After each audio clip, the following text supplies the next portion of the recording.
Hello everybody and welcome back to Lobricks. Today we're going to be taking a look at the new Looney Tunes minifigure series, and I think this is probably one of the best Lego minifigure series that's ever came out to this date. So let's take a look at it. Alright, so the first figure in this set is actually Luna Bunny. And if you're not familiar with Luna Bunny, she actually originally appeared in the 1996 movie Space Jam with LeBron James. Or I think it was LeBron James. But anyway, basically she was like just this character in this movie who played basketball with all the other Looney Tunes casts and LeBron James. And they recently announced that they're going to be making a new one. And a lot of people were disappointed because they were going to, and I'm not, this is not me, this is just what the people on the internet believe, make her less hot. And first of all, she's a cartoon character. I mean, whatever gets your boat flowing. And second of all, she wasn't hot to begin with. It's just all you creepy people on the internet drawing pictures of her in like weird outfits and such. But anyway, that's the backstory behind this character.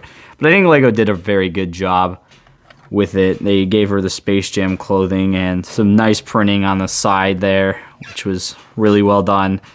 And on the back, you also get some printing on the torso. And you get a basketball. Very nice. Although some of the painting on the head is kind of poor in some areas, and I know some figures, one of my friends was having issues with that. But anyway, that's the first figure. Let's move into the next figure. Alright, so the next figure here is Bugs Bunny. What a classic. What a guy. I mean, honestly, if you watch some of the original Bugs Bunny cartoons, he's kind of a dick, but that's fine. They did a really good job with him. Very simple, a very nice head print, a very nice head mold and print there. They did a good job with just some light gray pants with some foot printing there and a nice torso print. But I mean, what can you do? They did a very good job for what they were working with, and I think it's a really good figure to have. So anyway, let's move into the next minifigure here. All right, next up we have the Coyote from the Roadrunner skits, and he comes with an anvil because if you remember back in the good old days, he used to try to have this come up with this extremely overcomplicated, elaborate scheme where he was trying to get the road run, he was trying to get lunch, but come to think of it, if that's what he did all day, I don't know how he didn't starve to death. But anyway, they did an amazing job with the molding on his head. I mean, it's very, very well done. If you look at the nose, there's no way that was an easy thing to do. And it's a very complicated piece that was done very, very well. He also has one of those tails there that was been used many times before. And brown pants with little tiny foot printing, which is a nice touch. They could have just made brown pants. It would have been fine.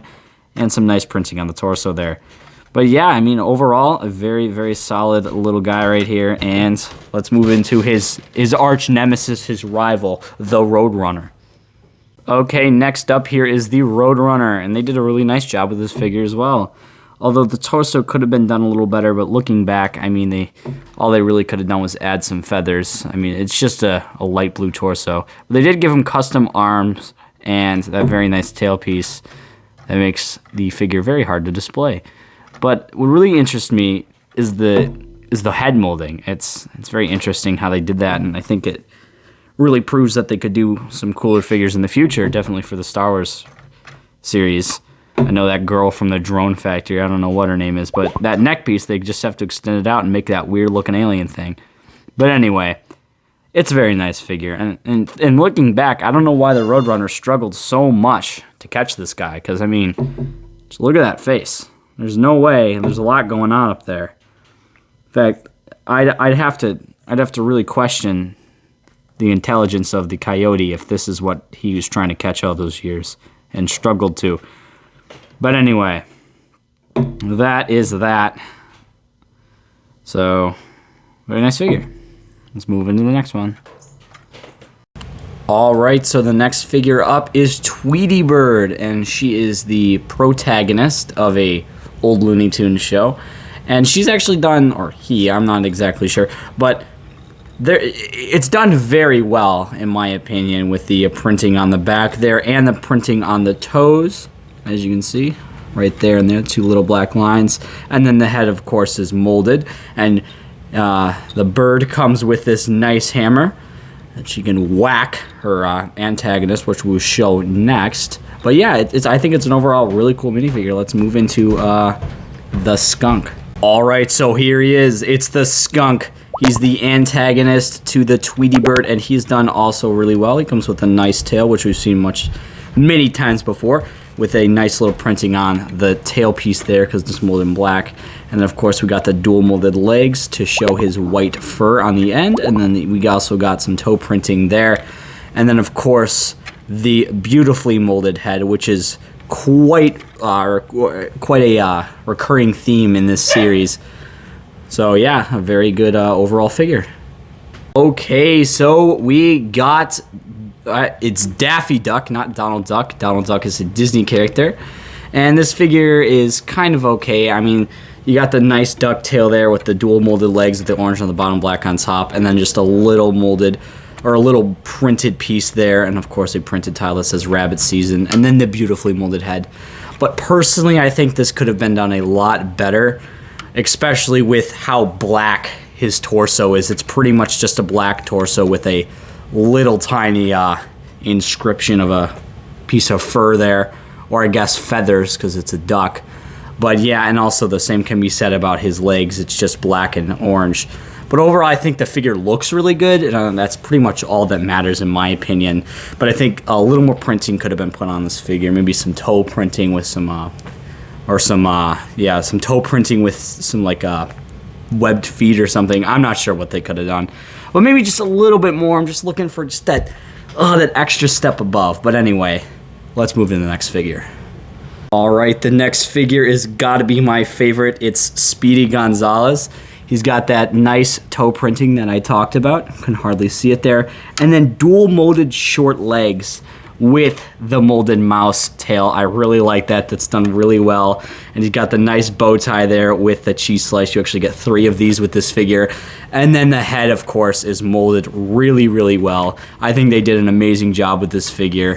And overall, one of my favorites in the whole series. But anyway, let's move into the next one. All right, the next figure is the Tasmanian Devil. I know there's kind of a crazy rigging job I got going on here. It's just to hold that blue piece, which is supposed to go on the bottom of this disc it comes with, a lot like the Frozone figure. And it's supposed to spin around. You can spin it like a top, kind of like the Ninjago stuff. But it's really cool. I think it's a neat feature. He's got those medium legs with the nice printing on the back or on the front. My apologies. And it's a very nice printed tile to show the tornado effect as you see in the cartoon, which I think is pretty much a classic at this point. But anyway, he's got a very nice wolf tail, which we've seen before, of course. And then he's got the pie and the meat stick, you know, he's always eating. Although he is from Tasmania, so I mean, that's to be expected. I'm just joking. Don't mean to offend any Australians there. But anyway, the head is printed and molded very well. You got some dual molded action in there, which is done very, very nicely, and some nice printing all over the face. But anyway, I think this figure is done really well. It's probably my favorite figure in the whole set, and I do got a couple of them, which made me pretty happy. But anyway, let's move into the next figure. All right, we've got Marvin Martian, which is also got to be one of my favorites.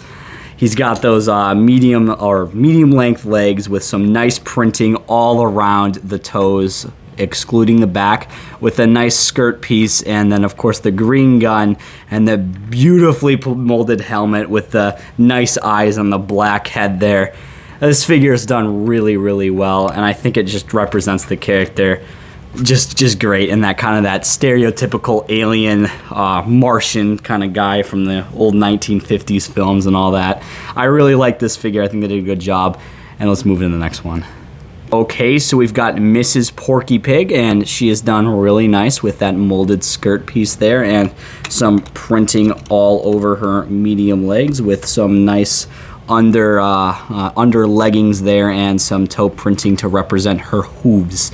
She's also got some printing on the torso there with some dual molded arms for a short sleeve shirt. And her head, of course, is molded really good, which seems to be a theme throughout this series. Really well molded heads. That's kind of what they were going for. And of course, she comes with a teapot and a teacup. She's a pretty self-explanatory figure, but a cool one nonetheless. And let's move into the last figure in the set.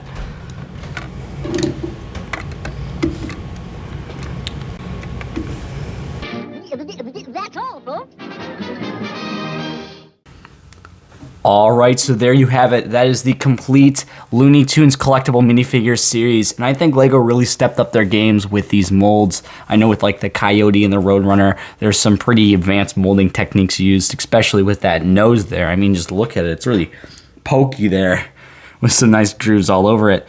But yeah, I think LEGO really stepped up their game, and this shows some massive potential for LEGO minifigures in the future. There can be some really cool things done with some of the molding techniques that they use for this set.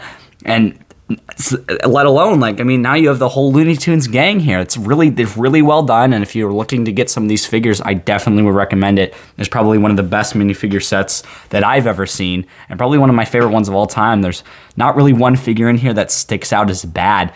They're all really fantastic. But with that being said, that's actually the end of the video. We make videos every Monday, Wednesday, and Friday, so check us out if you're interested, and subscribe for more, and I'll see you guys in the next one.